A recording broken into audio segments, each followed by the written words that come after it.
Ok, nous remercions Evelyne. Donc, une prière spéciale pour Evelyne ce soir. Ma famille a dit que j'apprécie avoir la compréhension qui me donne de ne pas faire des déclarations pour vibe. Et ouais, effectivement, effectivement, effectivement. Donc j'espère que vous appréciez. Pour moi, c'est un plaisir de le faire. Puis ce que j'aime, c'est que même moi, ça m'approfondit dans, dans, dans ma démarche avec le Seigneur. Même moi, ça m'aide personnellement. Je réalise des choses. Donc, vraiment, c'est quelque chose d'extraordinaire d'avoir ces études bibliques-là et de pouvoir fonctionner. Donc, ok, ok. Laisse-moi savoir, Rebecca, si vous m'entendez mieux maintenant. Est-ce que c'est mieux pour vous maintenant? Oui, parfait, parfait, Oui. parfait. OK. Fait que on continue. La semaine dernière, on a commencé cette thématique de progresser, renverser les décrets. On s'est basé sur cette déclaration et on l'a à l'écran présentement. Je voudrais que tu la répètes là où ce que tu es. Tu n'es pas obligé d'ouvrir ton micro, mais je veux que tu la répètes en même temps que moi. En 2026, tout décret allant à l'encontre de mon progrès est abrogé et tout plan conçu contre moi est annulé. Tout plan conçu contre moi est annulé. Et donc la semaine dernière, on a parlé de progrès, comment c'était nécessaire de progresser. Si tu n'as pas eu la chance d'écouter cette étude biblique-là, je t'invite fortement à l'écouter. Très souvent, on pense que la vie chrétienne, elle est comme comment je dirais ça, elle se vit comme entre deux chaises et puis ça semble pas ne fonctionner comme il faut. Donc, je vous invite vraiment à écouter cette étude biblique-là et à vraiment prendre le temps de pouvoir la voir dans vos mains parce que trop souvent, vous savez, vous allez voir que dans la communauté chrétienne, on est on a beaucoup d'idées, mais on a peu d'exécution. Beaucoup d'idées, mais peu d'exécution. Donc, c'est nécessaire de pouvoir toujours être connecté à cet aspect de grandir, de progresser, de croître. C'est quelque chose que le Seigneur veut pour nous tous. Cette semaine, on va aller dans l'autre phase qui est de renverser les oppositions, renverser les décrets. Et le texte qu'on avait, il est à l'écran. Je vais le lire pour vous. C'est Esther qui parle dans le cadre de la situation. Si vous n'êtes pas familier avec le texte d'Esther, c'est un livre extraordinaire. C'est un livre qui met l'attention sur une situation où il y a un homme du nom de Haman qui veut, ou Haman, dépendamment comment vous le dites, qui veut vraiment détruire le peuple juif. Et pour ce faire, ce qu'il va faire, c'est qu'il va user de ruse pour faire en sorte que le roi passe un décret. Et donc, quand vous lisez le récit de Haman et d'Esther, vous voyez que Dieu va donner la victoire à Esther. Haman sera celui qui sera pendu, au contraire. Et puis, Esther fait une dernière requête. Et c'est dans ce texte-là qu'on s'est inspiré, ou que l'Esprit de Dieu nous a dirigés pour faire la dernière déclaration que nous avons. Et le texte dit, elle dit alors au roi, elle dit alors, si le roi trouve bon et si j'ai trouvé grâce devant lui, si la chose paraît convenable au roi, et si je suis agréable à ses yeux, qu'on écrive pour révoquer les lettres conçues par Haman, fils d'Amedata, l'Agagite, et écrites par lui dans le but de faire périr les Juifs qui sont dans toutes les provinces du roi. Donc, comprenez qu'au moment où Esther fait cette demande au roi, Haman est déjà mort. Haman n'est plus là. Mais par contre, même si Haman n'est plus physiquement sur terre, les décrets qu'il a déclarés ou qu'il a fait écrire sont toujours d'actualité, sont toujours présents. Et remarquez comment le texte de Esther se lit, où ce que Esther va dire quelque chose d'intéressant. Elle dit qu'on écrive pour révoquer, qu'on écrive pour révoquer. Toutes les fois que j'ai enseigné le texte, j'ai pas fait attention à cette partie-là, qu'on écrive pour révoquer. Et c'est un élément essentiel ce soir que nous allons utiliser, qu'on écrive pour révoquer. Donc, afin qu'on puisse aller de l'avant. Donnez-moi quelques secondes. Ok, parfait. Des fois, j'ai des requêtes là qui viennent de partout. Donc, si vous avez une requête pour le son, vous savez qu'est-ce qu'on va faire? Je vais mettre Samuel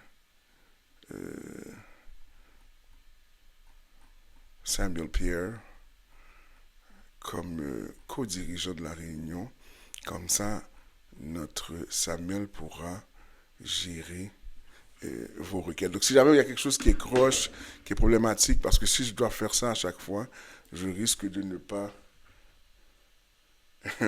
je risque de ne pas être capable de fonctionner. Voilà. Ok. Sam est maintenant boss de la conversation. All right. On me voit toujours, on m'entend toujours? Oui. Cool. Yes. Merci beaucoup.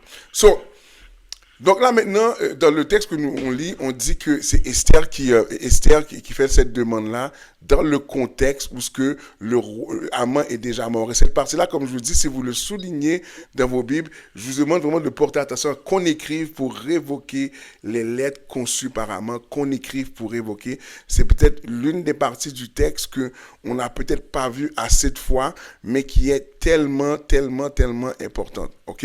Et donc, c'est comme ça que, comme je vous dis, que Haman rentre que Esther fait cette demande-là et qu'elle demande vraiment qu'on puisse révoquer les lois. Mais maintenant, cet après-midi, ce soir plutôt, je veux voir avec vous plusieurs textes parce que je veux parler de combat spirituel, mais de point de vue biblique, pas de point de vue fanatique, pas de point de vue où on regarde des choses que l'on voit des fois à l'écran là dans certains ministères. On veut vraiment ok, tu ne vois plus On rien. te voit plus. Je pense que parce que tu as mis Samuel comme host, il fallait mettre comme co-host. Ah, ouais, mais j'ai pas vu. Bon.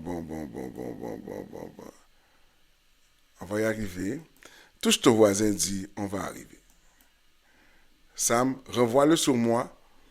Et puis, oui, je sais qu'il ne le voit plus. J'ai compris ça, tout le monde le dit. Remets-moi autre, puis we'll manage for tonight. C'est ça qui arrive quand vous essayez de faire les choses différemment. Donc, est-ce que là, vous me voyez? Ok, joyeux Noël. We good, we in business. Ok, la joie. Ok, donc on va commencer. Parfait. Donc s'il y a de quoi, textez Sam va me faire signe. Et puis on va gérer ça. Et si vous entendez mon laptop faire cling, cling, cling, ben c'est normal. C'est Sam qui me parle sûrement. Donc comprenez que mais ce soir on parle de combat spirituel, non dans une perspective de fanatique, ok? Certaines fois, on voit le combat spirituel comme on voit les films hollywoodiens. On voit le combat spirituel au travers de ministères de d'autres pays qui ont leur manière de s'exprimer par rapport à ces choses-là, mais trop souvent, on tombe dans des dérives et ce soir, je veux nous recentrer vers la Bible. Par contre, comprenez que même lorsque je vous recentre vers la Bible, il est possible que dans votre vie personnelle avec le Seigneur, que le Seigneur vous oriente d'une manière dans un combat spirituel qui est très propre à vous. Il y a des choses que tu vas vivre au plan personnel, quand on parle de combat spirituel, tu ne vas pas, comment je te dirais ça? Tu ne vas pas, je ne vais pas les vivre comme toi. Il y a des choses que moi je vais voir que tu ne verras pas dans ta vie. Pourquoi? Parce qu'on n'a pas la même, Dieu ne fonctionne pas avec nous de la même manière et ça c'est correct. Mais quand même, rappelez-vous que tout doit toujours se recentrer vers la parole de Dieu et la parole de Dieu est l'outil que le Seigneur nous a laissé pour se révéler à nous. Je répète encore, la parole de Dieu est l'outil que le Seigneur nous laisse, ou la trace qu'il nous laisse pour pouvoir se révéler à nous et développer cette relation avec lui. Ceci me permet d'ouvrir une parenthèse. Ne faites pas de la parole de Dieu ou de la Bible, devrais-je dire, une idole. Certaines personnes, c'est pour ça on les appelle légalistes. Ils ont le texte comme une idole. Mais ils n'utilisent pas le texte pour connecter avec Dieu. La seule personne qui mérite ton adoration, ta passion, c'est la personne de Dieu. Et il le fait au travers de sa parole qu'il a incarnée dans un livre qu'on appelle la Bible, nous. Mais la Bible n'est pas un objet magique, n'est pas un objet, n'est pas un portail spirituel. La Bible est un document qu'il a légué à l'homme pour pouvoir permettre à l'homme de connecter avec lui. Jusque-là, est-ce qu'on se suit? All right? Ce soir, si vous avez des questions, là je vois personne, mais si vous avez des questions, envoyez-moi les questions au moment opportun, lorsqu'il y aura le temps des questions, vous les poserez à ce moment-là, d'accord?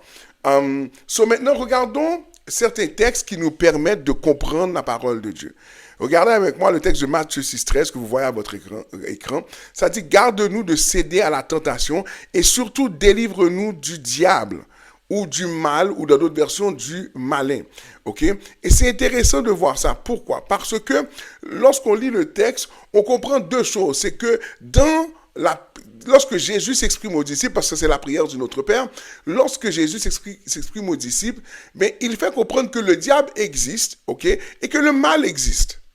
Right? Et très souvent, on a ce problème-là avec les chrétiens. On a l'impression qu'ils vivent dans une réalité parallèle où ils ne croient pas au diable, ils ne croient pas à ces choses-là. C'est très important de comprendre que le diable existe et qu'il est une réalité. Ok?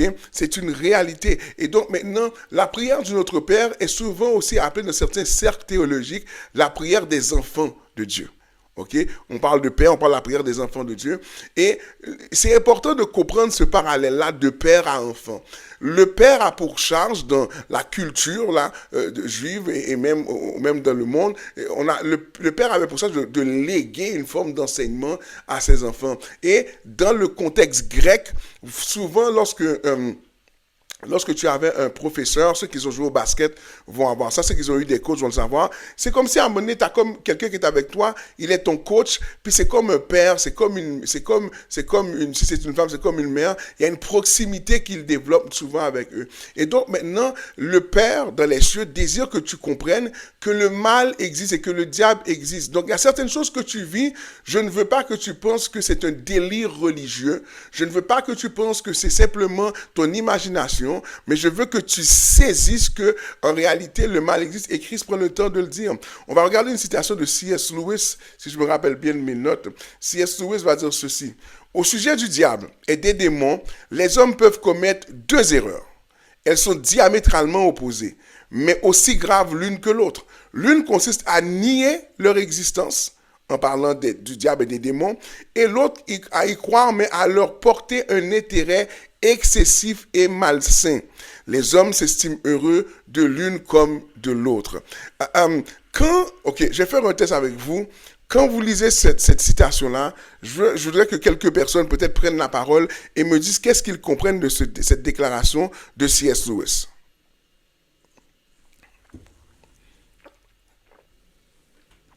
Si tu nommes pas, si tu ouvres pas ton micro, je vais nommer ton nom dans quelques secondes.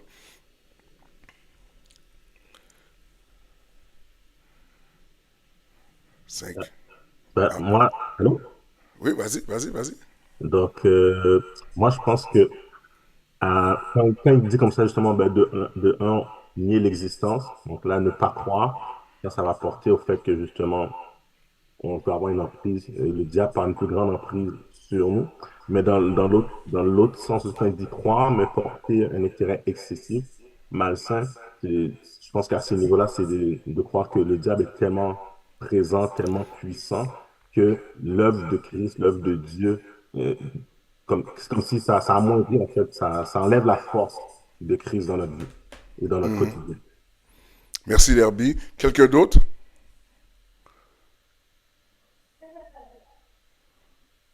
Moi, j'ai envie de comprendre, en fait, je comprends plutôt que nier leur existence, c'est pour dire que, ben, justement, ça n'existe pas et tout, et pourtant, ça existe.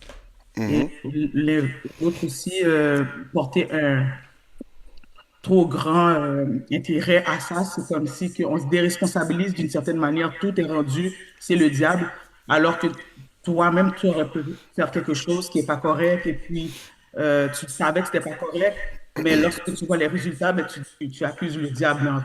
Tu as une responsabilité également en tant que personne de savoir que tous tes gestes ben, a une conséquence et non pas de toujours accuser comme quoi que c'est le diable qui est après toi. Merci, ma femme. Et puis, une dernière personne.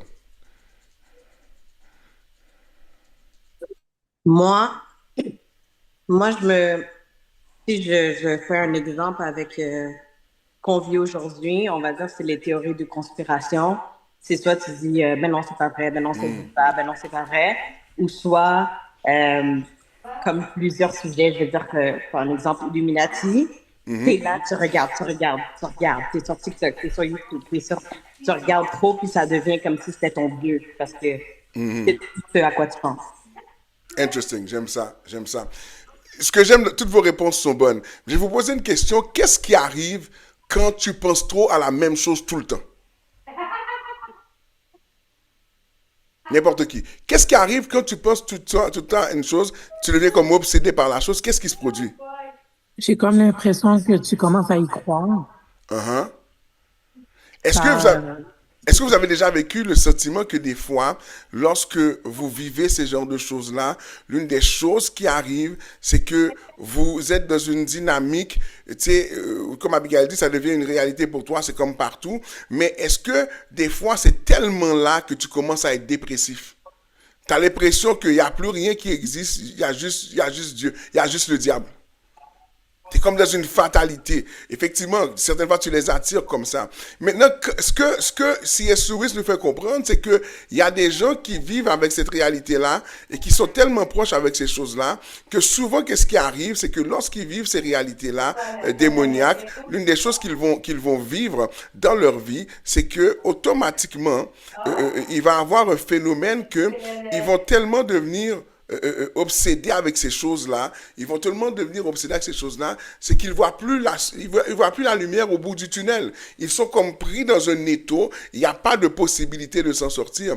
Et C.S. Lewis nous fait comprendre qu'il y a des gens qui croient en Dieu et qui penchent de un bord comme de l'autre, et dans les deux cas, ils sont heureux, ils sont contentés. Et donc, il y a vraiment une démarche, une nécessité pour vous et moi, de faire attention de ne pas tomber dans l'idolâtrie, puis de ne pas devenir obsessif, comme Michael a dit, où que tu vois les Illuminati, tu vois tout partout, tu es ultra conspirationniste, mais que tu gardes toujours tes yeux centrés sur celui qui a la solution. Parce que si tu perds tes yeux de celui qui a la solution, tu risques de passer à côté au niveau de ton combat que tu mènes à ce niveau-là. Donc aujourd'hui, on va faire un 101 combat spirituel.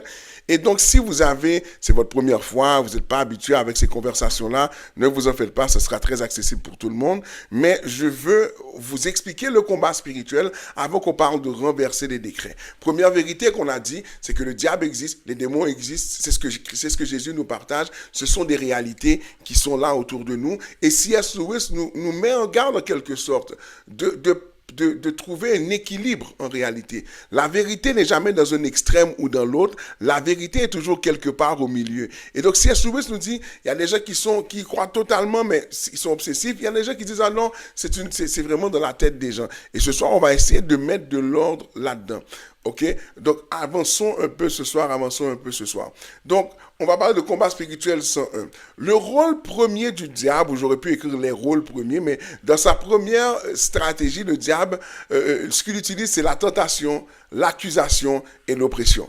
C'est les trois choses que les éléments, dans son rôle premier, ce qu'il fait, c'est qu'il va tenter, il va accuser et il va oppresser.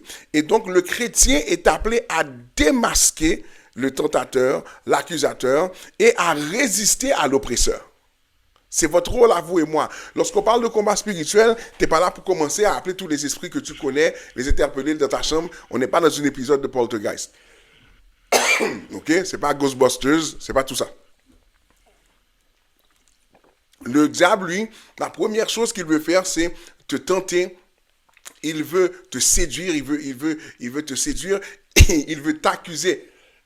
Et quand on parle d'accusateur, ben, on parle de quelqu'un qui veut te faire porter le chapeau pour quelque chose que tu n'as pas fait. Et il veut t'oppresser. Rappelez-vous, la semaine dernière, on parlait de comment que le combat spirituel est quelque chose qui souvent se vit dans un premier plan, ou une des choses plutôt que le diable aime faire, c'est d'abord attaquer ta pensée. T'empêcher de réfléchir, t'empêcher de voir la lumière au bout du tunnel. Et donc, c'est pour ça que le chrétien est appelé à démasquer et à lui résister. Pour montrer qu'il est l'accusateur, regardez ce que Apocalypse va dire. Apocalypse 12:10, on va un peu prendre le temps de décortiquer ce texte-là, je trouve qu'il est extraordinaire.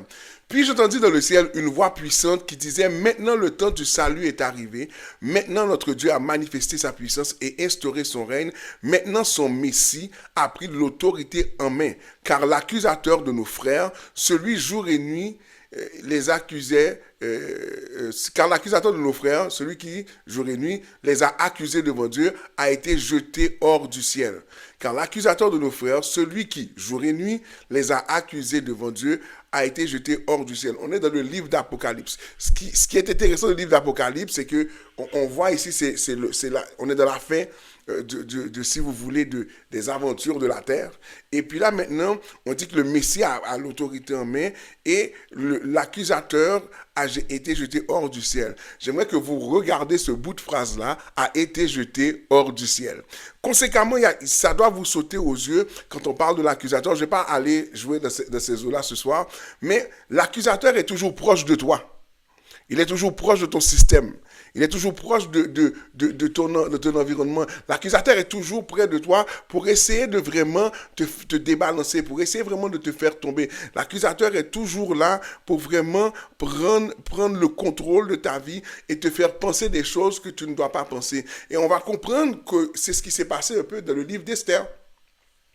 Parce que on leur fait porter le chapeau de quelque chose qu'ils n'ont pas fait. Et donc, c'est important de comprendre que le diable, il cherche toujours à accuser et il veut t'accuser avec une telle précision, avec un tel empressement que tu risques toi-même de croire l'acte d'accusation. C'est pour ça que très souvent, tu vis quelque chose, puis c'est pas ton identité, mais le diable a tellement semé en toi que automatiquement, ça produit du fruit et automatiquement, tu crois que tu es vraiment condamné. Mais je veux que tu comprennes ce soir que le diable, son rôle, c'est de t'accuser. Il ne peut pas prouver ta culpabilité, mais il peut t'accuser. Et pourquoi je dis qu'il ne peut pas prouver ta culpabilité? Parce que Jésus a payé le prix. Donc, il est impossible de trouver quelque chose qui prouverait que le sacrifice de Jésus à la croix était valide. Est-ce qu'on me suit jusqu'à présent?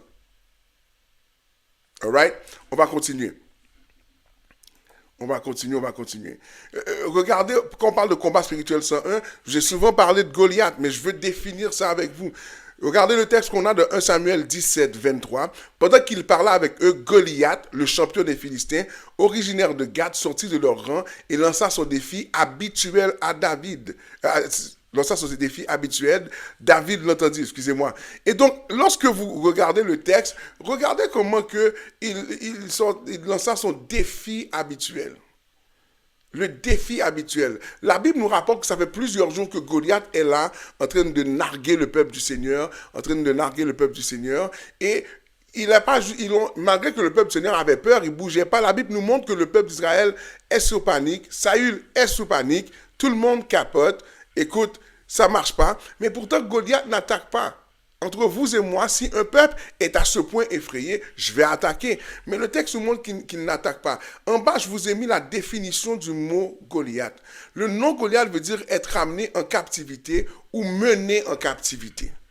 Ça veut dire que le but de Goliath, comme je vous ai déjà exprimé, c'est de vous exproprier de votre bénédiction et de vous amener en captivité. Parce qu'une fois que tu acceptes ce que Goliath te dit, tu es donc en captivité sous l'autorité de Goliath. Est-ce que tu me suis jusque-là? C'est tellement important de comprendre ça que certaines fois, vous pouvez être dans une situation, puis c'est important, Goliath va venir. Le Goliath, ce qu'il veut faire, c'est exproprier de ta bénédiction. Laissez-moi ouvrir une parenthèse. Et je veux dire ça avec beaucoup d'empressement ce soir. Que tu aies mal géré tes finances, si Dieu a décidé de bénir, Goliath, tout ce qu'il peut faire, c'est essayer de te faire sortir de ta bénédiction financière. Mais il ne peut pas t'empêcher de l'avoir. Dieu a décidé. Si tu as eu des enfants hors mariage, si tu as eu une vie olé, whatsoever, quand Dieu décide de te bénir, il n'y a aucune clause légale dans le monde spirituel qui peut empêcher Dieu de te bénir. C'est pour ça que toi et moi sommes en combat, parce que Goliath, lui, veut nous exproprier. Il veut nous emmener en captivité. C'est pour ça que avant, je vous ai dit que le rôle du chrétien, c'est de démasquer le diable et ses démons et de résister à l'oppresseur qui veut l'emmener en captivité. Is this making sense to you? OK? Malheureusement, si vous faites des réactions, je ne peux pas les voir pour le moment, mais j'espère que ça fait du sens. Je fais confiance à Dieu pour ça. Maintenant, lorsque vous comprenez cela, ça doit changer votre manière de réfléchir à votre vie. Vous ne pouvez pas tout regarder avec une lentille, oui, c'est du folklore, etc. Non, il y a dans le monde spirituel, dans l'espace spirituel, un désir de l'ennemi de vous emmener en captivité. Donc, ton rôle à toi, c'est de ne pas te laisser emmener en captivité. C'est très, très important. Est-ce qu'on est là ensemble? On va continuer. Regardez qu'est-ce que... Maintenant, on va prendre un autre texte que j'aime beaucoup utiliser en combat spirituel. Et ce texte-là, on va le décortiquer encore un peu ensemble. C'est le fameux Éphésiens 6:12. D'ailleurs, c'est le texte de référence lorsqu'on parle de combat spirituel. Puis des fois, on a de la misère à tout comprendre. Ici, je suis dans la version parole vivante. Ceux qui se demandent des fois pourquoi il y a plusieurs versions de la Bible, contrairement à ce que certains musulmans vont dire et d'autres vont dire, c'est parce que la Bible est falsifiée et quand il y a une autre version, c'est parce qu'il y a une manipulation, etc. Non. La langue hébraïque et la langue grecque sont c'est des langues qui sont très, très, très riches. Je vous ai expliqué une fois, je pense, en créole, si vous dites que quelqu'un, Gabriel est intelligent, oui, il est intelligent, oui. Et puis il y a une autre manière que tu vas le dire en créole, Gabriel, intelligent. Pour tous les Haïtiens, ils comprennent que ce n'est pas le même intelligent qu'on a donné. Parce que vous êtes là avec moi. Donc la langue grecque et la langue hébraïque sont des langues qui sont tellement riches. Souvent, un mot a plusieurs significations et des fois, dépendamment de comment celui qui va faire la traduction ou va reprendre le texte, va l'écrire, il va vouloir honorer le sens le plus fidèle. Comme par exemple, le texte qu'on lit dans la version ici, Parole vivante, si vous le lisez dans la version Louis II, ce sera un peu différent en termes de ce qui est écrit et des fois, ça vous donne de la difficulté. Donc, la version Parole vivante va vous donner une plus grande précision. La version Semeur aussi est très, très bonne. Et tant d'autres que j'aurais pu nommer. Donc, ceci étant dit, ok, oui, intelligent, rusé, exactement. Ok, le combat spirituel, car ce n'est pas seulement de notre combat à nous qu'il s'agit. Arrêtons là. Le diable n'est pas en guerre avec toi personnellement, il est en guerre avec tous ceux qui appartiennent à Christ. Conséquemment, si tu vis un combat avec l'ennemi, c'est l'un des signes que tu appartiens à Jésus. Et tu devrais être heureux ou heureuse ce soir. Mon combat n'est pas signe d'échec nécessairement. Il est d'abord un signe que j'appartiens à Christ et que cette personne-là qu'on appelle le diable veut essayer de me séduire en dehors de sa main. Ok? Donc c'est un combat que nous menons tous, mais la différence c'est que toi et moi, nous ne vivons pas les mêmes combats. Moi, je vais vivre des combats à certains niveaux. Ma femme qui est avec moi va vivre ses combats à d'autres niveaux. Et donc, c'est pour ça que dans le cadre de couple et même dans le cadre de l'Église, vous devez faire preuve de grâce. On n'a pas les mêmes combats, mais on a le même ennemi. Donc, un tel va combattre. Dimanche, j'ai fait un commentaire par rapport à la nourriture que le Seigneur m'avait fait comprendre. Et puis, après ça, je sais pas là, 2-3 personnes qui m'ont dit, au départ, je voulais rire de toi. Puis, il y a des gens qui avaient commencé à rire de moi quand j'ai dit ça. Puis, il dit, quand tu as fini d'expliquer, je suis resté assis, j'étais saisi parce que c'est ce que je vivais moi. Est-ce que vous comprenez? Donc maintenant, le diable, lui, tu sais, quelqu'un combat avec la nourriture, l'autre c'est l'alcool, l'autre c'est les femmes, l'autre c'est la porno. Tout le monde a un combat, mais on a toujours le même ennemi. Nous n'avons pas à lutter uniquement contre notre nature terrestre, ni contre les simples ennemis mortels, mais contre les puissances occultes, contre une organisation spirituelle satanique, contre les dictateurs invisibles qui, dans les ténèbres, veulent contrôler et régir notre monde, contre la région des esprits démoniaques dans les sphères surnaturelles, véritable agent du quartier général du mal. Remarquez ici qu'il va décrire ici plusieurs niveaux d'une structure. Ça veut dire que c'est pour ça que lorsque tu vis une attaque, l'attaque est tellement bien coordonnée. C'est jamais arrivé, tu vis une attaque, puis tu t'assois, tu te dis, mais franchement, tu comprends même pas ce qui s'est passé. Tu pourrais faire un film Netflix avec ton affaire. Tellement que l'attaque est bien coordonnée, tellement que l'attaque est bien montée. Tu dis, c'est un film Netflix, c'est pas possible. Mais maintenant, tu dois comprendre que la Bible nous parle d'un ennemi qui a bien structuré ces choses-là. Lorsque tu regardes, il a bien structuré ces choses-là. Donc la partie du verset dans lequel je veux qu'on fasse attention, c'est contre les dictateurs invisibles qui, dans les ténèbres, veulent contrôler et régir notre monde. Ça veut dire qu'il y a des entités qui sont là et qui sont autour de toi. Lorsque Dieu a dit qu'il va t'amener quelque part, lorsque Dieu t'a fait une promesse, ces gens-là sont là autour de toi pour t'empêcher d'expérimenter ta promesse. Et il ne faut pas simplement avec toi, mais avec la plupart de ceux, pour ne pas dire tous ceux qui appartiennent à Christ, dans le seul but de faire paraître Jésus ou de faire paraître le Seigneur comme étant une solution non viable. C'est pour ça que le texte commence par dire qu'il ne s'agit pas seulement de notre combat à nous, c'est pas seulement ton combat, mais c'est le combat de l'Église en entier pour que le règne de Christ puisse s'affirmer. Maintenant, regardons ce que veut dire le mot dictateur invisible, ok? Le mot dictateur invisible, dans le grec, c'est cosmokrator. Cosmokrator, formé de cosmos, qui est le monde, univers, et kratéo, qui veut dire dominer. Ok? Donc, ça veut dire, ou signifie aussi seigneur du monde ou dominateur du cosmos, en d'autres termes. Ça veut dire que maintenant, il y a des entités qui sont qui sont là pour dominer ton espace, ton univers. Il y a des entités c'est pour ça que des fois, tu commences à avancer dans une direction et on dirait que l'affaire était bien correcte, puis on dirait que toutes les choses se lèvent contre toi. Tu es dans un travail, on dirait que toutes les choses se lèvent contre toi. Tu es dans ta vie de tous les jours, tu vois que toutes les choses se lèvent contre toi. C'est pour ça que lorsqu'on parle de combat spirituel, si tu veux renverser les décrets démoniaques, si tu veux renverser les oppositions qui sont devant toi, rappelle-toi que ces agents-là viennent du diable et leur but, c'est comme des Goliaths, c'est de t'exproprier de ta bénédiction. Certaines fois, en plus, Dieu, des fois, va les permettre d'avancer vers toi. Laisse-moi ouvrir une parenthèse pour toi ce soir.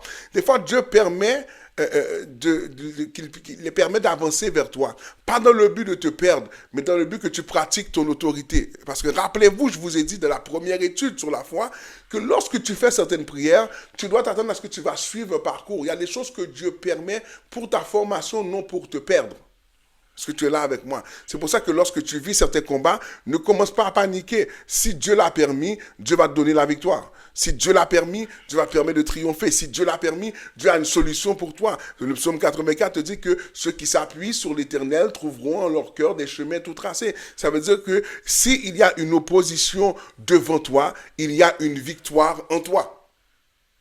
Je vais répéter ça pour toi. S'il y a une opposition devant toi, dans ton foyer, chez tes enfants, il y a une victoire qui sommeille déjà en toi. Ton rôle, comme Pasteur Caleb me dit, j'aime beaucoup quand Pasteur Caleb dit ça, nous ne combattons pas pour la victoire, mais nous combattons à partir de la victoire, puisque Christ nous rend déjà victorieux en réalité. Et notre combat n'est pas pour essayer de gagner quelque chose, mais notre combat est pour résister. Tu résistes lorsque tu possèdes quelque chose qui signifie que tu as quelque chose de valeur. Tu ne résistes pas si tu n'as rien. Si tu n'as rien, tu te laisses faire. Mais quand tu as quelque chose, qu'est-ce que tu fais? Tu vas résister pour pouvoir ne pas permettre l'ennemi, comme on a dit par rapport à Goliath, de t'emmener en captivité. Parce que si tu ne vis pas... Désolé, c'était ma maman. Si tu ne vis pas... Ma mère sait que je suis en études bibliques, mais ce n'est pas son problème. Non, never. OK? Donc, si tu ne vis pas sous la bénédiction de Dieu, tu vas vivre sous la malédiction de l'ennemi. Et c'est là que dès que tu es sous la malédiction de l'ennemi, tu es dans un état de captivité. Est-ce que tu es là avec moi? C'est pour ça que lorsque tu vis, on va le dire un peu plus tard, mais n'accepte pas ce que tu vois comme étant une finalité en soi, parce qu'il y a des dictateurs dans l'invisible qui veulent gouverner sur ta vie. On va prendre le temps de répéter notre déclaration ensemble. Puis, avant que tu la répètes, je veux que tu réfléchisses à ce que je viens de te partager par rapport au fait que tu as une structure démoniaque qui sait que tu es appelé à être béni. Tu as une structure démoniaque, tu as une entité, toute une organisation satanique qui sait que le Seigneur a mis sa lumière sur toi. C'est visible à des kilomètres. Maintenant, tu vas répéter cela aujourd'hui en comprenant que tu as un ennemi qui sait qu'est-ce que tu as et qui veut prendre ça de tes mains pour t'asservir. On va répéter ensemble de là où tu es à la maison. Répète avec moi. En 2026, tout décret allant à l'encontre de mon progrès est abrogé et tout plan conçu contre moi est annulé. Est annulé. Est-ce qu'on est ensemble ce soir? Est-ce qu'on est ensemble ce soir? All right. On va passer dans une première période de questions. Ceux qui ont des questions pour le moment ou simplement un commentaire, je vais arrêter le partage quelques secondes. On va le reprendre tout à l'heure. Donc, si tu as un commentaire, quelque chose que tu veux nous partager, prenez le temps de le poser votre question. Il n'y a aucun souci. On est ensemble pour cela. S'il n'y a pas de questions, je vais continuer. Et ceux qui nous visitent pour une première fois, je vous salue. J'espère que ça va pour vous. Et ne soyez pas gênés de nous poser des questions. on va être très heureux de vous répondre. Donc, s'il n'y a pas de questions, je vais continuer. On est bon? Ok. Sœur Linda. Donc, tout à l'heure, on avait parlé de parfois Dieu permet des situations qu'on pense qu'il est le plan de l'ennemi. Et comment est-ce qu'on fait à ce moment-là pour faire la différence? Et c'est juste comme let go, puis pas focus sur ce que l'ennemi est en train de faire, mais plutôt voir et comprendre. Oui, on va parler du discernement, j'imagine, à quelque part, mais encore là, comment est-ce qu'on peut faire la différence entre, OK, Dieu l'a permis, puis c'est sa volonté, mais pourtant on est en train de souffrir quand même de cette situation-là. Je pense que la clé, c'est vraiment, Jacques le dit, c'est de voir chaque épreuve comme un sujet de joie. Dans le livre de Jacques, c'est ce que l'auteur va dire. Il faut voir chaque épreuve comme un sujet de joie. Maintenant, sur le plan humain, surtout nord-américain, c'est une affaire de fou. Quand on dit à quelqu'un, tu souffres, mais c'est correct. Tu souffres, mais regarde ça comme de la joie. C'est difficile à avaler. Mais c'est une question de perspective. Pourquoi je dois voir mon épreuve comme une opportunité et non une condamnation? Ok, Jirel, je vais répondre à ta question tout à l'heure. C'est que en tant que croyant, je comprends que ce que je vis en soi n'est pas une finalité. Tout au long des Écritures, on le voit. On le voit avec les trois jeunes Hébreux de la fosse au lion. On le voit avec plusieurs personnes. On le voit avec David. David va être loin pour être roi. Dieu va le choisir pour être roi. Et pourtant, Saül va le pourchasser. Saül va littéralement mettre un épibi et dire, hey, trouvez-moi David là. On va régler ça. On peut voir plusieurs personnes. Regardez Élie. Élie finit de faire descendre le feu sur les prophètes de Baal. Et puis par la suite, il est pourchassé par Jézabel. Donc, il y a des contextes où Dieu le permet. Il y a deux clés pour pouvoir réaliser ça. C'est accepter ce que je vis maintenant non comme une finalité, mais comme une opportunité. Donc, c'est une mentalité qu'il faut développer. Et deuxièmement, il faut être dans un endroit où nous pouvons trouver du réconfort. Très souvent, un peu comme on le disait tout à l'heure, des fois on a trop les yeux sur quelque chose, sur ce qui ne va pas. Je vais prendre un exemple là. Si je prends ceci, si je le mets devant moi, mais je vois la caméra, vous me voyez. Mais plus je m'approche du problème, et plus que je reste comme ça, je vois plus rien d'autre que le problème. Je vois que du noir devant moi. Et très souvent, les croyants ont pris Dieu à partir d'ici. Mais en réalité, il faut vraiment se donner une distance et prier à Dieu à partir de là et regarder notre problème comme ça, dire, ok Seigneur, voici ce que je vis et ne pas m'identifier au problème. On va en parler un peu plus tard, mais c'est dans cette optique-là qu'on va pouvoir le faire. Je réponds à la question de Jirel. Jirel demande, pasteur, est-ce qu'il y a une différence entre diable et démon? Est-ce que les deux sont nécessaires pour la gloire de Dieu? Maintenant, les démons sont définis, et je pense que je vais en parler un peu plus tard. Est-ce que j'en parle un peu plus tard? Non, j'en parle pas. Les démons sont définis comme des êtres qui existent. Le diable est comme celui qui est le chef de la bande et les démons sont comme ses agents. C'est comme ça qu'il faut le voir. Si je voudrais en mettre une démarche plus simple, ils sont considérés comme ces agents qui viennent perpétrer les mauvais coups sous la tutelle du diable. Rarement la Bible montre le diable comme étant celui qui vient opérer directement, dans certains cas oui, mais vous allez voir que les deux travaillent ensemble de toute façon. Ils font partie d'un même royaume. Je pense que c'est Jésus qui va parler. Quand on va demander à Jésus, est-ce que c'est par Belzébul qu'il fait la délivrance ou la guérison? Il va dire, est-ce qu'un royaume peut être divisé en lui-même? Il ne va pas résister. Il va tomber le royaume. Donc, il faut dire que le diable et les démons fonctionnent ensemble, mais normalement, le diable commande, si tu veux, et les démons sont envoyés pour pouvoir faire l'œuvre en question par rapport à ça. Est-ce que j'ai une dernière question avant qu'on poursuive? We good? Tout le monde est là? Good stuff. On va poursuivre. Et là, je ne vous verrai plus. Parfait.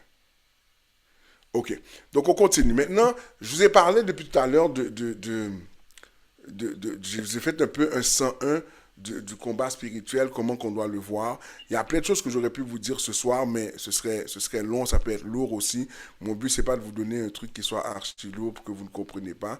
Mais rappelez-vous qu'on a dit que le mal existe et que même si tu veux penser d'un côté ou de l'autre, eh bien, tu sais, tu peux dire que oui, c'est exagéré, oui, tu peux penser ce que tu veux, mais rappelle-toi qu'à la fin de la journée, que tu le veuilles ou que tu ne le veuilles pas, le mal existe et que maintenant, c'est une réalité. Par contre, je vais rajouter, il faut faire très attention quand on parlait je sais pas je sais pas qui a mentionné, si quelqu'un a mentionné ça, mais des fois, il y a ce qu'on pourrait appeler une forme de démonologie irresponsable, dans ce sens que tout est démon, il y a des démons partout, comme Linda disait tout à l'heure, comme quoi que des fois, tu te déresponsabilises, et puis c'est la faute du diable. Non, il y a des choses, c'est ta faute, tu comprends? Tu comprends? Si jamais on t'arrête dans la rue parce que ta plaque d'immatriculation n'est pas payée, c'est pas le diable, c'est ton irresponsabilité qui a permis cela.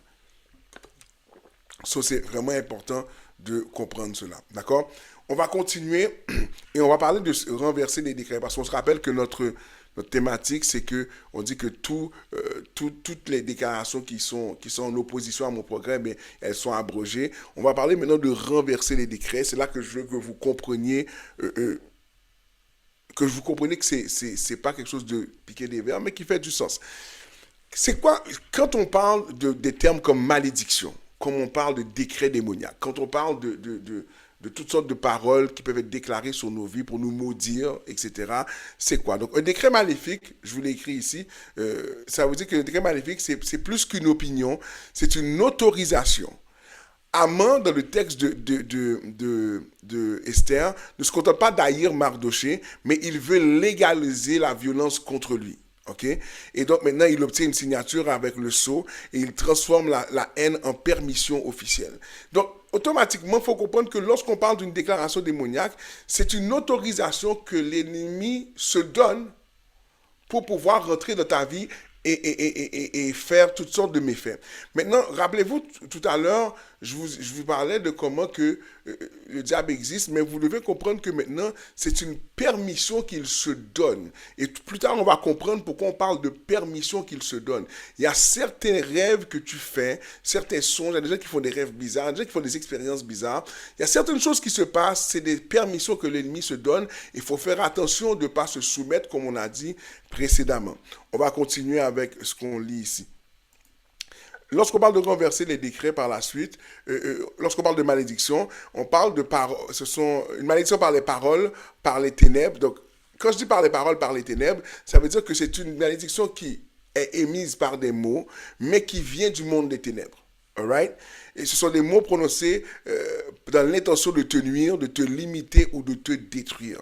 Ces mots qui sont prononcés dans le but de te limiter ou te détruire. Encore une fois, on prend l'exemple de Proverbe 18, 21, qui nous rappelle que la mort et la vie sont au pouvoir de la langue. Quand des personnes prononcent des paroles de mort, de mensonges, commérages, calomnies, critiques ou prières malveillantes, ce sont des mots qui portent un poids spirituel. Ce sont des mots qui portent un poids spirituel et je veux qu'on comprenne cela. Lorsque je dis que ce sont des mots qui portent un poids spirituel, ça implique que des fois, il y a des choses qui vont te dire, qui vont te blesser. Est-ce que tu es là avec moi? Il y a des choses qui vont te dire, qui vont te blesser, qui vont venir te chercher et puis que tu vas trouver que c'est comme si que dès que la parole est dite, c'est comme si ton univers vient de changer. On va avancer dans quelques secondes. C'est pour ça que vous devez faire, vous qui êtes croyants, faire attention à ce que vous dites. Très souvent, on dit de ne pas dire n'importe quoi à nos enfants. Très souvent, on dit à ne pas dire n'importe quoi. Il y a des choses que tu ne dis pas à ta femme. Je me rappelle, je dis toujours ça dans les préparations au mariage. Je peux dire beaucoup de choses. Je peux être fâché avec mon épouse, je peux ne pas être content avec ce qu'elle m'a dit ou ce qu'elle a fait, mais il y a des choses que je ne peux pas dire à mon épouse parce que ce sont des paroles de malédiction qui peuvent affecter mon épouse d'une manière spirituelle. Parce que le proverbe nous dit que la vie et la mort et la vie plutôt, sont au pouvoir de la langue. Ça veut dire que la langue est beaucoup plus puissante que l'on pense. Elle fait des dégâts. Regardez ce que la Bible va nous dire encore une fois dans Jacques 3, verset 6. La langue aussi est un feu. C'est tout un monde de mal. Elle est là parmi les autres organes de notre corps et contamine notre être entier. allumée au feu de l'enfer, elle enflamme toute notre existence. C'est un texte qui est tellement lourd quand tu le lis. C'est pour ça qu'on va avoir cette expression et des fois il faut tourner sa langue 7 fois dans sa bouche avant de parler. Parce que la langue est tellement un problème. Des fois, et des fois pas parce que tu peux pas te contrôler, mais des fois tu dis une parole à quelqu'un et puis finalement tu as dit une parole à quelqu'un et puis la personne a compris quelque chose d'autre. Ou des fois tu n'as pas dit de parole. Des fois, tu n'as rien dit, tu as gardé le silence juste pour ne pas créer des choses. Et ton silence a donné un problème. Donc, la langue est un élément auquel vous devez faire attention. Donc, pourquoi que lorsque quelqu'un vous parle et déclare certaines choses, vous devez prendre position. On arrive dans l'explication de la position. D'accord? Tout à l'heure, Linda l'a dit tout à l'heure, il faut pouvoir discerner. Le discernement ici, c'est pas juste toi avec ton intelligence, mais le discernement exige une sensibilité au Saint-Esprit. Et tu dois voir. Quand j'ai une sensibilité au Saint-Esprit, tu dois laisser l'Esprit de Dieu te montrer certaines choses. Quand une parole démoniaque ou une malédiction est déclarée sur ta vie, il y a aussi certaines choses tu peux sentir arriver. Un découragement soudain, inexpliqué, une lourdeur, une tension relationnelle ou des conflits survenus sans raison évidente. On parle de paroles négatives récurrentes, des accusations par des commérages sur les réseaux sociaux ou auprès des amis préoccupés, d'amis qui se disent, et quand je dis d'amis préoccupés, vous savez ce genre d'amis qui vous disent, mais j'étais inquiet pour toi, puis ils n'étaient pas du tout inquiets pour toi, ils étaient juste dans le désir de savoir qu'est-ce qui se passe pour bien parler de toi. Des fois, tu peux être en prière, puis tu as l'impression qu'il y a quelque chose qui est prononcé contre toi. Lorsque tu vois ce genre de sentiments, la Bible t'appelle à faire preuve de discernement. Le discernement, ça ne veut pas dire que parce que je le ressens, c'est du cash. Ok? C'est pas parce que je le ressens dans mon cœur comme ça que c'est exactement ça qui se passe. Mais c'est pour ça que j'ai besoin de l'aide du Saint-Esprit. Et pour cultiver cette sensibilité avec le Saint-Esprit, tu dois passer du temps avec Dieu. Pas avec un pasteur, pas avec une vidéo. Ça doit être toi et Dieu. Et à force que tu médites, à force que tu parles avec lui, Dieu va faire le chemin avec toi et tu vas être sensible par rapport à ce qui se passe. Est-ce que vous me suivez jusque-là? Donc, lorsqu'on parle de renverser, puis remarquez bien, là, j'ai même pas encore parlé de renverser, je parle des éléments de base que vous devez avoir pour pouvoir avancer. Sinon, vous allez passer à côté de la traque et vous n'allez pas être capable de vivre la délivrance qu'il vous faut. Donc, vous devez être capable de discerner ces choses-là. Pourquoi? Parce que l'ennemi est rusé. Okay? L'ennemi est un être rusé et j'aime souvent prendre cet exemple-là. Tu ne vas jamais entendre un débat à LCN ou à CNN sur l'existence du Père Noël. Tu comprends? Personne ne débat sur l'existence du bonhomme 7 heures. Tout le monde dit, ben écoute, c'est des contes d'enfants, etc. Mais ça fait plus de 2000 ans qu'on débat de Jésus. Et il y a plein d'éléments autour de nous. Au niveau archéologique, il n'y a plus de débat pour Jésus. Ça, c'est clair. Mais au niveau de l'expérience spirituelle, on débat encore, on ne croit pas aux démons, on préfère dire que c'est une maladie, de comprendre qu'il y a une influence spirituelle. Il y a quelque chose d'anormal quand quelqu'un se lève le matin, puis toute sa vie, ça allait bien, puis tout d'un coup, il y a quelque chose qui vient le frapper, puis on ne comprend pas d'où que ça sort. Mon avis à moi, c'est que c'est spirituel. Quand je parlais avec quelqu'un il y a quelques semaines, puis la personne me disait, écoute, j'ai vécu une dépression du jour au lendemain. Ça allait bien, mes affaires, puis tout d'un coup, le monde a basculé. Et très souvent, on manque de discernement pour réaliser que l'ennemi a joué quelque chose. Et nous, aujourd'hui, on banalise cela et on ne comprend pas ce qui se passe. Maintenant, concrètement, ce soir, pendant que le temps avance, juste m'assurer que je ne suis pas en dehors de mon temps. Concrètement, ce soir, lorsqu'on veut parler de renverser les décrets, voici qu'est-ce que vous devez faire. Jusque-là, c'était juste un one-on-one que vous devez posséder. Et remarquez, lorsque je vous ai dit toutes ces choses-là, je veux que vous tentiez de les posséder. Ne devenez pas fou avec ça, mais pratiquez le discernement. Soyez conscient. Des fois, on manque de conscience. Tout à l'heure, j'ai écouté une vidéo et la vidéo, elle expliquait comment que pour dépenser 10 000 $, le gars demande en combien de temps vous pensez que, dans une année, combien il faut dépenser par jour pour arriver à dépenser 10 000 $ dans une année. Et le total par jour qu'il fallait dépenser, c'était 28,53 $, 27,53 $. Et puis j'ai dit 27,53 $. La plupart d'entre vous, 27 $, c'est le déjeuner du matin. Puis il expliquait que il dit, remarquez que je vous ai posé la question comment, tu sais, quand tu dépenses 27 $ chaque jour, ben, automatiquement, tu auras dépensé 10 000 dans une année. Puis maintenant, imagine si tu économises 27 dollars chaque jour. Comment tu auras 10 000 dollars dans une année?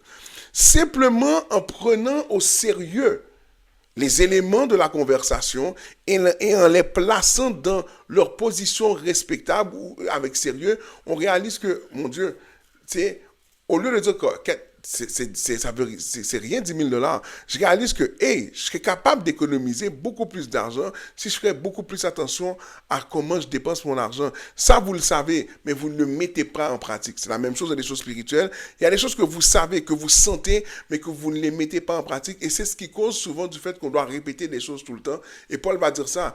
Vous devriez plus être au lait, mais à la nourriture solide. Le lait, c'est parce qu'on doit vous répéter des bases que vous devriez posséder. Maintenant, comment reverser les décrets? OK?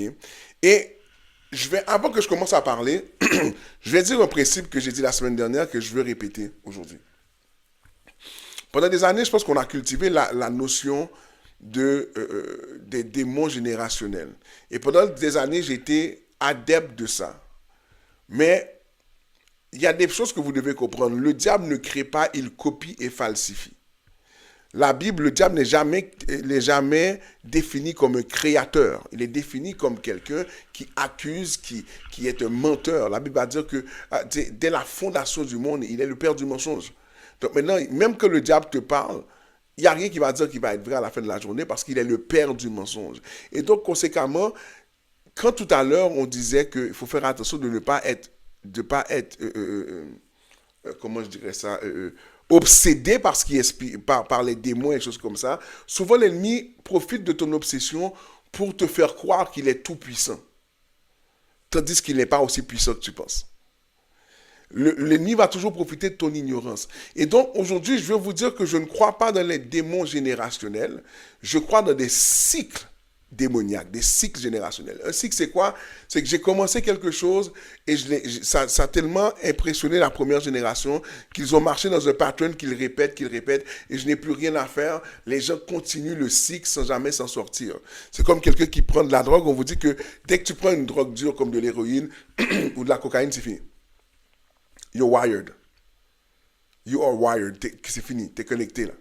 Tu ne pourras pas te sortir sans un gros effort. Pourquoi? Parce que ce sont des choses qui créent une accoutumance, qui créent un cycle de ta vie qui est tellement solide que tu ne peux pas te sortir. Donc, l'ennemi, c'est ce qu'il fait. Il crée des cycles. OK? Maintenant, parenthèse fermée. Comment renverser ces décrets? Premièrement, il faut refuser l'accord.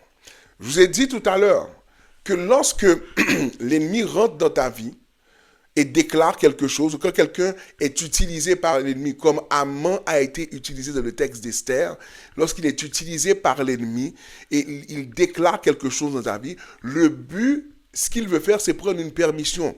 Rappelons-nous de Goliath. Goliath, lui, qu'est-ce qu'il faisait? Il faisait juste répéter la même chose jusqu'à quand que quelqu'un se laisse séduire par lui. Et là, maintenant, c'est là qu'on passe à côté de la situation. Vous devez apprendre à refuser l'accord et dire à voix haute, je ne suis pas d'accord avec ces paroles, elles n'ont aucun pouvoir sur moi. Et vous devez le répéter. Pourquoi je dis de le dire à voix haute? Parce que c'est une manière pour envoyer un signal à ton mental, à ton âme, que, hey, je ne suis pas cette personne-là. Si jamais tu es dans un emploi, pour te dire, ben écoute, tu ne seras jamais capable de monter, d'avoir une promotion ici, tu n'as pas les qualificatifs. Dis non, je suis pas appelé à rester à ma place. Je sais que ce que tu dis comme accusation ne me concerne pas. Donc, tu dois refuser et ne pas être en accord. Si tu es en accord avec ce que Goliath dit, tu deviens donc captif de l'autorité de Goliath. Donc, c'est très important. Pensez au psaume 23. L'Éternel est mon berger. Je ne manquerai de rien. J'aime la version anglaise. La version anglaise va dire que The Lord is my shepherd, I shall not be in lack. Donc, je ne serai pas dans le manquement. Donc, le Seigneur est celui qui veut prendre soin de moi. Comment quelqu'un ou un être qui veut prendre soin de toi voudrait que tu sois maudit, voudrait que tu sois dans une situation d'oppression? Ce n'est pas logique. Donc, tu dois apprendre à refuser. Pasteur, mais qu'est-ce que ça va faire refuser? Ça envoie un signal. Pourquoi? Parce que Proverbe 18, 21 me dit que la vie et la mort force ou au pouvoir de la langue. Le monde spirituel est régi par des principes. Et très souvent, les chrétiens pentecôtistes sont très dans l'émotion de la chose et pas dans les principes de la chose. J'ai beau prier pour être riche, je ne peux pas être riche. Je dois faire des actions, je dois poser des actions d'économie, je dois m'enseigner sur comment économiser, je dois m'enseigner sur les véhicules qui peuvent amener de la richesse, je dois faire ce que j'ai à faire, je dois réaliser que je peux pas être salarié pour penser que je peux être riche. Je peux une fois être riche et continuer à travailler, mais je peux pas être salarié pour le faire. Je dois changer ma mentalité absolument et je dois prendre action. Donc la première étape, c'est que tu puisses pouvoir déclarer et refuser et dire que ces choses-là n'ont aucun pouvoir sur toi. Et je vous invite à lire le psaume 23 et à méditer là-dessus. La deuxième chose, c'est il faut renverser la vapeur. Ok? Puis cette partie-là, elle est intéressante. Ok? Regardez le texte que j'ai mis pour vous. Donc, et l'image que j'ai mis, c'est un U-turn. Fait un U-turn. C'est un U-turn spécial, en tout cas, mais c'est un U-turn pareil. OK? Fait que, Ésaïe déclare dans 54:17, toute âme fabriquée pour te faire du mal n'atteindra pas son but. Et tu pourras confondre tous tes accusateurs en jugement, car tel est l'apanage des serviteurs de l'Éternel, et c'est ainsi que je leur fais justice, l'Éternel déclare. Donc ici, tu dois être capable, lorsque tu vis certaines choses, de déclarer que les âmes qui sont contre toi, ou les choses qui sont contre toi, qui sont invalides. Lorsque maintenant tu ressens dans ton cœur quelque chose, tu ressens une parole mensongère sur ton avenir, lorsque tu ressens une parole mensongère sur ton salut, lorsque tu ressens quelque chose, tu dois pouvoir t'inspirer d'Ésaïe 54 et dire, mais tu peux parler, mais tu ne pourras pas me condamner. Tu peux m'accuser, mais tu ne pourras pas me condamner. Tu peux dire tout ce que tu veux, mais je déclare que tout ce que tu dis est invalide. Est invalide. Il y a une saison de ma vie, je parlais une fois, puis on était dans un contexte où les gens, on avait fait un concert à l'époque, plusieurs frères, qui s'appelait Sons of Praise. Et Sons of Praise, on a fait un gros concert d'unité. Et il y a des gens qui avaient dit, parce qu'ils sont unis, on ne vient pas au concert. On boycotte le concert. Et puis je me rappelle qu'une fois, on s'est assis entre nous, puis il y a un des gars qui a dit, you know what, quand leurs paroles sont irrelevant, sont sans fondement, sont sans valeur. Et il y a des choses que l'ennemi va te dire, rappelle-toi, l'ennemi n'est pas plus fort que Dieu. L'ennemi doit se soumettre à Dieu. La Bible va dire dans Philippiens, comme quoi que le nom de Jésus est le nom le plus élevé, afin que dans le temps et l'espace, il n'y a aucun autre nom qui peut dominer. Dans le temps et l'espace, aucun autre nom est plus grand que son nom. Et donc, ça fait en sorte que les démons, les entités, même le diable doivent se courber devant lui. Donc, rappelle-toi que même lorsque tu sens que les paroles viennent vers toi, qu'il y a des paroles qui commencent à germer en toi, que les gens ont parlé de toi, rappelle-toi que tu as l'autorité, de par ce texte biblique, de dire que non, je rends ces déclarations invalides. Je proclame qu'elles sont invalides. Et c'est pour ça qu'il va dire que tu pourras confondre tous tes accusateurs en jugement. Et remarquez le texte, ce sont des accusateurs qui viennent, normalement quand on t'accuse, c'est toi qui vas devant le juge. Mais ici, parce que tu es sous la tutelle de Dieu, c'est toi qui les jugeras. C'est toi qui les mettras dans le mode de jugement pour dire que c'est invalide. À cause de quoi? Parce que l'âme peut être fabriquée, mais elle ne pourra pas atteindre son but. Donc, ne sois pas impressionné des armes de l'ennemi. Ils ne pourront pas atteindre leur but. Donc, lorsque tu vis, et ça, ce que je vous dis là, faut pas commencer à trouver des gros combats spirituels. Des fois, laissez-moi prendre mon exemple de dimanche. Moi, l'un de mes plus gros combats, c'est l'affaire du poids. Pas parce que j'ai un problème avec mon poids. C'est pas une affaire qui me touche vraiment. Mais pour la santé, je dois faire un effort. Puis j'ai compris dans les derniers temps qu'il y avait vraiment un combat pour moi là-dedans. Et très souvent, je vais arriver dans un état de dire, à quoi ça sert à ce stade-ci? Mais je dois pouvoir me rappeler, dire non, je peux arriver à le faire, je dois faire un effort, je vais continuer à me battre pour ça. Parce que c'est pas parce que j'ai l'impression que que je suis dans un dead end, dans un cul-de-sac, que automatiquement ça veut dire la vérité. Même pour ton mariage, quand ça fait 10, 15 ans, 20 ans que vous êtes d'une manière, ça ne veut pas dire que c'est fini. Lorsque, je vais me prendre l'exemple de Sophia, dans sa réalité à elle, lorsqu'elle priait pour Gilbert, pour que Gilbert soit là, mais là, Gilbert est là, elle est restée dans la prière pendant plus de 10 ans, attendre Gilbert pour revenir. Toutes ces choses-là sont des choses que tu dois comprendre, tu dois prendre autorité et renverser et vraiment déclarer, parce que la prière, la Bible va dire que la prière du juste a beaucoup d'efficacité, mais dans d'autres versions, le terme efficacité est remplacé par le terme poids. La prière du juste a beaucoup de poids. Et donc, lorsque toi, tu parles dans une situation qui te concerne toi, quand tu parles, ça a du poids à cause de Christ qui est dans ta vie. Est-ce qu'on est ensemble? Continuons ensemble. Regardez ce texte. Et si tu ne l'as jamais lu, ce texte-là, comme plusieurs d'entre nous, des fois ça nous arrive, regardons ce texte qui est super intéressant, qui est super intéressant. Je dis le commentaire de Salomon que je lis tout à l'heure. Parfait. Une malédiction injustifiée reste sans effet. Elle est comme le moineau qui s'enfuit ou l'hirondelle qui s'envole. Une malédiction injustifiée. Maintenant, la question que je vais entendre, c'est pas ça, mais est-ce qu'il y a des malédictions qui sont justifiées? Ben, il ne peut pas avoir lorsque tu es en Christ, il n'y a aucune condamnation. La Bible, c'est ce qu'elle va dire. Ceux qui sont en Jésus-Christ, mais il n'y a aucune condamnation pour ceux qui sont en Jésus-Christ. Donc maintenant, il n'y a pas de malédiction justifiée. Elles sont toujours injustifiées. Par contre, normalement, si tu es fautif, effectivement, il aurait pu avoir quelque chose de justifié, mais parce que Christ t'a pardonné, la malédiction n'est pas justifiée. Mais parce qu'elle n'est pas justifiée, elle ne peut pas t'atteindre. Elle est justifiée dans la mesure que tu n'as pas choisi Jésus. Ça, c'est quelque chose d'autre.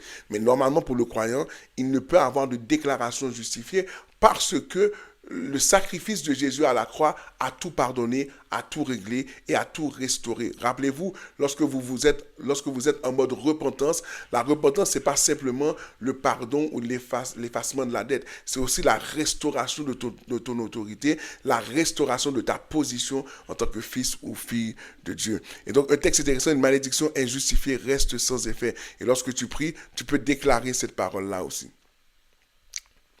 Maintenant, lorsque aussi on veut renverser ces décrets, eh bien, il faut reprendre le contrôle de tes pensées. All right? C'est tellement important de reprendre le contrôle de ses pensées. Pourquoi? Parce que lorsque les pensées t'envahissent, ben là, tu n'es plus capable de réfléchir. Tu laisses les choses t'envahir, tu laisses les choses prendre le contrôle et tu n'es pas capable de fonctionner comme tu aimerais. Donc, vous devez faire attention à vos pensées. Rappelez-vous, dans les dernières semaines, je vous ai dit que les pensées sont le territoire de l'ennemi. C'est là qu'il veut gouverner, c'est là qu'il veut frapper, c'est là qu'il veut organiser son attaque pour vous décourager. Et donc, lorsque tu vis ces problèmes-là, tu dois pouvoir renverser les pensées. Et regardez le texte de 2 Corinthiens 10:5. Nous renversons les raisonnements et toute hauteur qui se lève contre la connaissance de Dieu et nous amenons toute pensée captive à l'obéissance de Christ. Donc maintenant, les faux raisonnements, c'est quoi? C'est lorsque l'ennemi t'a tellement bombardé des pensées que tu as commencé à accepter. Oh, je suis dépressive cyclique. Oh, je peux pas faire ceci. Oh, je peux pas avoir d'enfant. Oh, je peux pas ceci. Oh, je peux pas être un entrepreneur. Toutes sortes de mensonges qui deviennent des faux raisonnements. Un faux raisonnement, pourquoi? Parce que dans ton cas à toi, Dieu ne t'a pas appelé à la limitation. Dieu t'a appelé à vivre ta vie au maximum. Je choisis Jésus pas pour éviter l'enfer. Je choisis Jésus pour vivre ma vie au maximum. L'enfer, c'est un bonus. Mais en réalité, le but de mon choix de Jésus, c'est de vivre cette vie au maximum de mes talents, au maximum de mes capacités. Je ne suis pas appelé pour un petit pain. Je suis appelé à vivre une vie maximisée par notre mise de Christ dans ma vie. Et donc maintenant, je dois faire très attention lorsque j'ai des promesses qui m'appartiennent, lorsque j'ai des choses que Dieu veut faire avec moi, lorsque Dieu veut me faire progresser, j'ai une responsabilité de protéger ma pensée. D'où pourquoi que dans Éphésiens 6:12, lorsque vous lisez, il parle du casque du salut. Ce casque qui protège la tête, donc les pensées, les émotions et tout ça, ça protège cela. Et donc c'est important que lorsque vous vivez des choses comme ça, que vous soyez capable de dire, j'amène toutes mes pensées captives à l'obéissance de Christ. Ça veut dire que maintenant, ma manière de raisonner doit refléter ce que Christ veut faire. Si vous êtes là avec moi. Donc maintenant, vous devez prendre cette autorité-là pour avancer absolument, absolument. Continuons, continuons, continuons. Hum, Lorsque aussi tu veux renverser ces décrets, n'ouvre pas des portes, des ports, bon, des ports c'est pas mauvais non plus, mais c'était des portes que je voulais écrire. N'ouvre pas des portes inutiles ou des ports inutiles. Dans deux cas, l'image fonctionne. C'est que certaines fois, tu te mets dans le trouble. Hein? Certaines fois, tu te mets dans le trouble. Certaines fois, tu fais ce qu'il ne faut pas faire. Certaines fois, tu ouvres tu donnes accès à l'ennemi quand il ne faut pas donner accès. Comment je donne accès, pasteur? Quand je me mets en colère, quand je commence à insulter quelqu'un dans le vent, quand je suis en train de conduire, le gars m'a coupé abruptement en avant, ou la femme m'a coupé abruptement en avant, puis là maintenant, j'ai passé tous les ustensiles de l'église catholique. Je les ai tous nommés. Je ne suis pas catholique, mais je les connais tous. Tu comprends ce que je veux dire? Des fois, tu ouvres la porte comme ça. Des fois, tu ouvres la porte parce que tu ne pries pas. Tu es toujours sur TikTok. Tu es là en train de scroll. Tu comprends? Des fois, tu ouvres la porte par la manière que tu manges, par la manière avec qui tu fréquentes. Il y a des gens qui sont des aimants à démons. Oh mon Dieu. Des aimants à démons. Tu comprends? Donc maintenant, c'est important de comprendre cela. Donc n'ouvre pas des portes inutiles. Puis regardez le texte de Paul ici. Je vais vous expliquer le contexte dans quelques secondes. Celui à qui vous accordez le pardon, je lui pardonne moi aussi. Et si j'ai pardonné, pour autant que j'ai eu quelque chose à pardonner, je l'ai fait à cause de vous devant le Christ, pour ne pas laisser Satan prendre l'avantage sur nous. Nous ne connaissons en effet que trop bien ses intentions. D'autres termes vont parler de ruse. Nous connaissons bien ses ruses. Donc maintenant, Paul ici, il y a un contexte, il y a un frère de l'église qui a fait quelque chose, les gens ne sont pas contents, les gens sont fâchés, puis il les exhorte, tu sais, il parle de pardon. Pourquoi? Parce que on pardonne, parce que on ne veut pas tomber dans les pièges du diable, on ne veut pas tomber dans les ruses du diable. Donc, pardonner pour faire cela, pour ne pas permettre de laisser le diable ouvrir une porte et affecter votre vie. Très souvent, Dieu veut te bénir, mais tu as ouvert une porte qui n'a même pas rapport avec la situation, mais qui abîme ta vie. Donc maintenant, lorsqu'on parle de décret spirituel, ok, lorsque vous vivez ces choses, voici ce que vous devez faire. Remarquez, je n'ai pas parlé de 40 jours. Je n'ai pas parlé de jeûne encore parce que j'aurais un temps à parler du jeûne à un certain moment donné. Il y a des moments que Dieu va vous indiquer d'aller en jeûne. Mais d'abord et avant tout, la base, c'est de faire ces choses-là. Et maintenant, une fois que vous faites ces choses-là, il est possible que le Seigneur te dise, écoute, Mika va jeûner pendant 40 jours. Linda va jeûner pendant 40 jours. Gabriel fait 21 jours. Jirel fait 21 jours. Ethel fait 7 jours. Ethel fait 3 jours de jeûne. Tu vas sentir le Saint-Esprit te diriger. Mais encore une fois, ne le faites pas par fanatisme religieux. Trop souvent, on voit des fanatiques religieux faire toutes sortes de choses. Donc, quand on parle de renverser les décrets, c'est pas si sorcier que vous pensez. C'est beaucoup plus simple. Ça demande de connaître sa parole et d'appliquer des principes clairs. Retournons maintenant au texte d'Esther. Lorsque Esther va parler, je vous ai dit qu'au départ, quand on l'a lu, je dis que l'une des choses qui est extraordinaire dans le texte d'Esther, elle va dire que, tu sais, écris quelque chose pour renverser l'autre décret. Parce qu'en réalité, un décret spirituel, lorsqu'il est déclaré, on ne peut pas l'annuler. En réalité, il faut renverser le décret avec une parole qui vient contrecarrer la loi. Est-ce que vous me suivez ce que je viens de dire là? Ok? Ça, je n'ai pas enseigné comme ça dans le passé, mais dans mes études, j'ai commencé à comprendre ça. Esther ne dit pas, je vais retourner au texte d'Esther, ça vaut la peine, on va le relire ensemble, puis après ça, on va passer à notre période de questions. Je vais remonter, si je peux remonter plus rapidement. Discerner. Je vais voir le texte d'Esther avec vous, puis après ça, on pourra aller de l'avant. C'était les questions. On continue. Ok.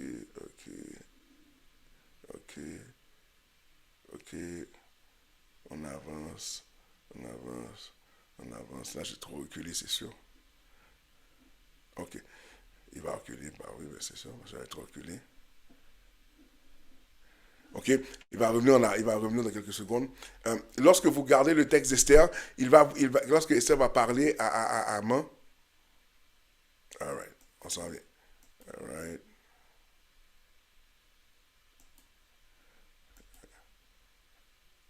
Ok. Regardez ce que ça va dire ici. Ok. Ça dit ici, suis agréable assez, qu'on écrive. pour révoquer les lettres.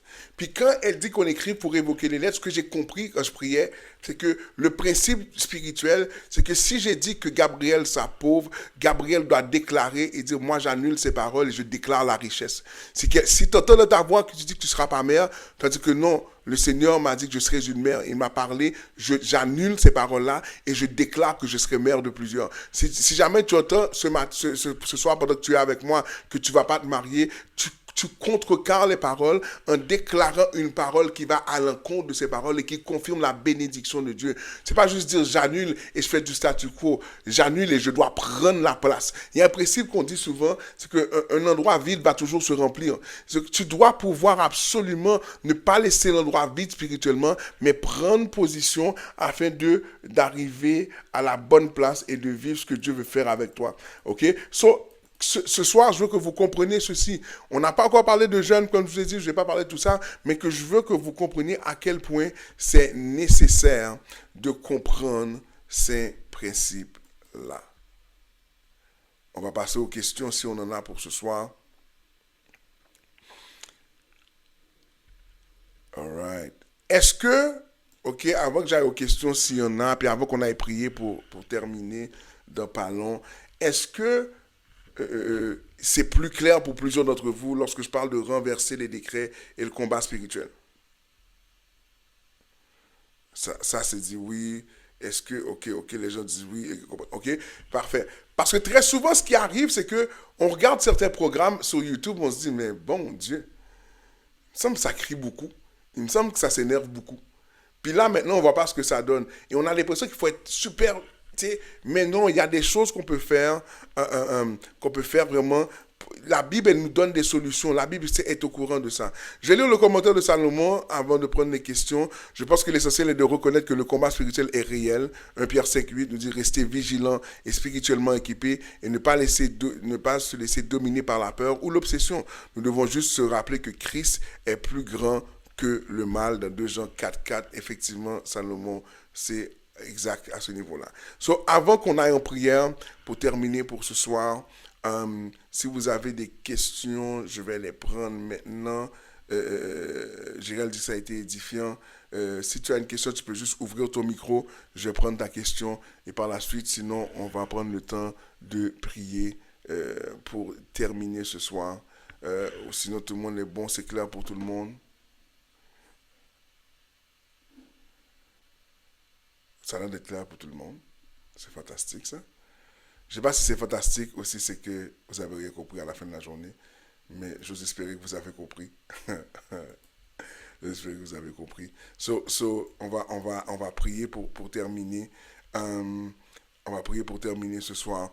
Puis ça, j'ai voulu vous partager ça pour que ce soit clair pour vous lorsque vous vivez cela. Donc on va lorsque vous vivez vos combats spirituels, lorsque vous vivez vos temps de questionnement, ben, je veux que vous compreniez que vous avez des outils. Dieu vous a donné des outils pour pouvoir triompher et ne pas être perdu ou ne pas être sans force ou sans recours. Dieu vous a donné des capacités pour pouvoir faire face à cela. On va prier ce soir. Si tu as une requête de prière, on va prendre le temps de prendre ta requête ce soir. Si c'est la première fois que tu viens ici, j'espère que tu as aimé. Si tu as aimé, que la personne qui t'a invité fait lui part de ton appréciation de ce soir. On va pouvoir voir cela. Ceux qui veulent revoir les études bibliques, elles sont sur la page YouTube de l'Église. Donc, normalement, celle de ce soir sera là dès demain. Et il y aura dans le lien YouTube, le lien pour télécharger la présentation que vous avez vue ce soir. Donc, il y aura pas vous allez pouvoir revivre la présentation aussi, ceux qui vont vouloir la garder ou l'observer par la suite. OK? On vous rappelle nos annonces encore avant de prier. Si vous avez une requête de prière, vous pouvez nous l'envoyer, on va prier pour vous. Sinon, on va prier ce soir dans le sens de notre étude de ce soir. Et on va demander à Dieu vraiment de nous permettre de vraiment vivre cette libération dans nos vies. On va demander à Dieu de vraiment nous assister et de nous permettre de faire en sorte que dans nos vies, eh bien, on n'ait pas cette difficulté-là, qu'on soit capable de vraiment vivre une libération dans nos vies, qu'on ne soit pas là en train de se battre pour grandir, qu'on ne vive pas dans la peur comme Salomon a dit, mais qu'on vive vraiment dans une dynamique de victoire.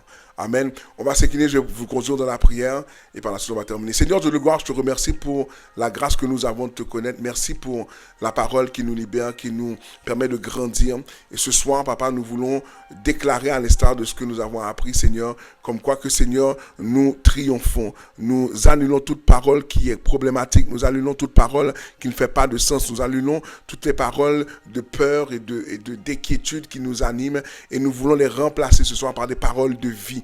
La Bible dit dans Proverbe 18, 21, comme quoi que la vie et la mort sont au pouvoir de la langue. Et ce soir, je veux déclarer la vie pour chacun d'entre nous, dans notre destinée, dans nos projets, dans toutes nos situations que l'on vit ce soir. Je prie que, Seigneur, ce soir, que tout le monde part avec de l'encouragement puissant, un encouragement qui saura les aider, Seigneur, et permet que par la vertu du Saint-Esprit, ils soient capables de prier et de pouvoir contrecarrer ce qu'ils vivent, Seigneur. Papa, Seigneur, je te remercie pour ce temps encore une fois. Bénis-nous pour le reste de la semaine. Que demain soit un bon jour pour plusieurs d'entre nous. Que le Seigneur nous fasse du bien et qu'il nous permette de vraiment triompher dans le nom de Jésus. Nous voulons répéter ce que nous avons reçu, que nous déclarons que cette année en 2026, que toute déclaration, que tout décret qui veut affecter mon progrès est abrogé et je repousse toute opposition. Je les renverse par la puissance du nom de Jésus. Je prie ce soir pour les faux raisonnements, les manières de penser qui sont problématiques. Je te demande, Seigneur, de faire en sorte que ces manières de réfléchir-là soient renversées, qu'on puisse vraiment sentir une libération dans le nom de ton Fils Jésus-Christ. J'ai prié ainsi. Amen. Et amen. Avant de terminer, je veux vous dire que dimanche, on commence une nouvelle série de sermons sur le salut. Et merci Jean-François, sois bienvenu. Sois bienvenu. Sois bienvenu, on est content de t'avoir. C'est Gérald qui t'a invité, donc on est content de t'avoir avec nous.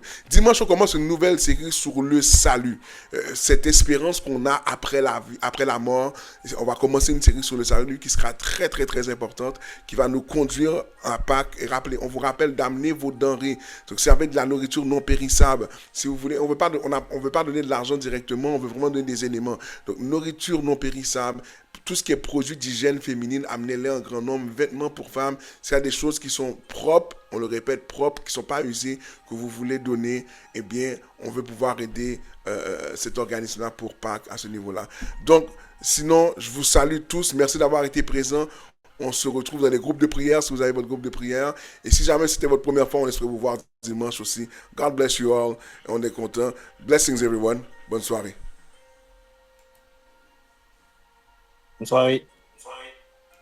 Bonne soirée. Bonne soirée.